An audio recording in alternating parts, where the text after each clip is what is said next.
नमस्कार, मैं हूं आपके साथ नम्रता।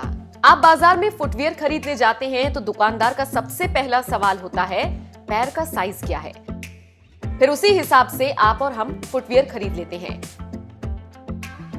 भारत में फुटवियर के कई विदेशी ब्रांड्स मौजूद हैं। भारत खुद दुनिया का दूसरा सबसे बड़ा फुटवियर देश है।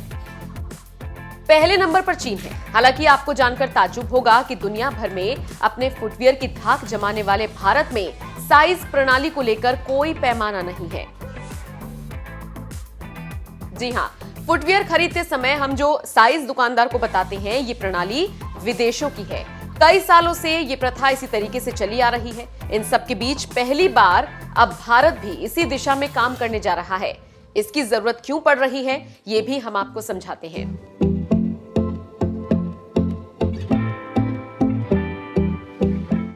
दरअसल किसी दूसरे देश के हिसाब से, उनके लोगों के हिसाब से भारत के नागरिकों की तुलना करें तो भिन्नता साफ दिखती है और ये स्वाभाविक भी है। ऐसे में विदेशियों के पैरों के हिसाब से बनाए गए फुटवियर्स भारतीयों को उतने फिट नहीं आते जितने कि आने चाहिए। कभी कभी तो ये जूते चप्पल पहनने में बेहद अनकंफर्टेबल भी होते हैं। यही वजह है कि अब भारतीयों के हिसाब से जूते चप्पलों का साइज विकसित किया जाएगा, और वो भी खुद भारत में।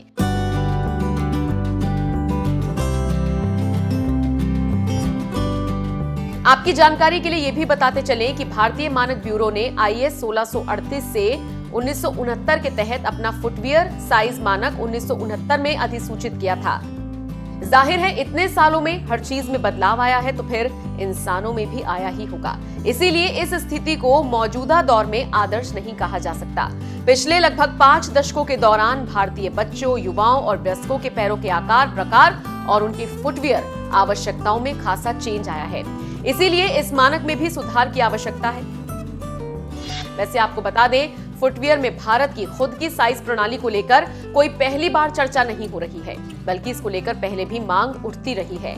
अक्सर ये कहा जाता रहा है कि फुटवियर्स का साइज भारतीयों के पैरों के हिसाब से भी विकसित किया जाना चाहिए। इसी मांग पर काम करते हुए अब भारतीय केंद्रीय चर्म शोध संस्थान यानी कि CLRI देसी फुटवियर साइज प्रणाली को विकसित करने के लिए देशव्यापी सर्वेक्षण भी कराने जा रहा है। जब ये सर्वेक्षण पूरा हो जाएगा, उसके बाद इस दिशा में काम को रफ्तार दी जाएगी। इसके लिए बारीकी से काम करना होगा, जिस पर फिलहाल मेहनत शुरू हो चुकी है।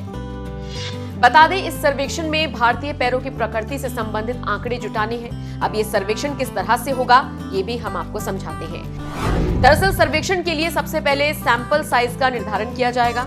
वहीं साइज प्रणाली को पूर्ण रूप से बढ़िया बनाने के लिए भारतीयों के कुछ जैविक पहलुओं को भी चिन्हित किया जाएगा। इसके लिए देश को 4 क्षेत्रों उत्तर, दक्षिण, पूर्वोत्तर और पश्चिम में विभाजित किया गया है।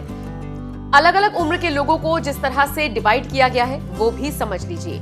C ग्रुप, जिसमें बच्चे शामिल हैं 4 से 11 साल तक के। G ग्रुप, जिसमें लड़कियां शामिल हैं 12 से 18 साल तक की। B ग्रुप, जिसमें लड़के शामिल हैं 12 से 18 साल तक के। फिर एक है W ग्रुप, जिसमें महिलाएं शामिल हैं 19 साल से लेकर 55 साल तक। और फिर आता है M ग्रुप, यानी कि जिसमें पुरुष शामिल हैं और उनकी उम्र 19 से 55 साल तक की बताई गई है। आपको बता दें, CLRI की तरफ से इसको लेकर एक बयान भी जारी किया गया है, जिसमें कहा गया है, बेहतर सर्वे और बेहतर परिणामों के लिए देश भर में कुल 2 लाख पैरों के नमूने लिए जाएंगे। जिसका मतलब है चारों क्षेत्रों में, इन सभी 5 श्रेणियों में हमारे पास प्रत्येक 40,000 नमूने होंगे। पैरों के सैंपल्स के लिए 3D डिजिटल इमेजिंग तकनीक का इस्तेमाल किया जाएगा। जाहिर है भारत सरकार की तरफ से उठाया जा रहा ये कदम हमें आत्मनिर्भर होने की तरफ और मजबूत कर रहा है। इस पूरी खबर को लेकर आपकी राय क्या है, कमेंट करके हमें जरूर बताएं।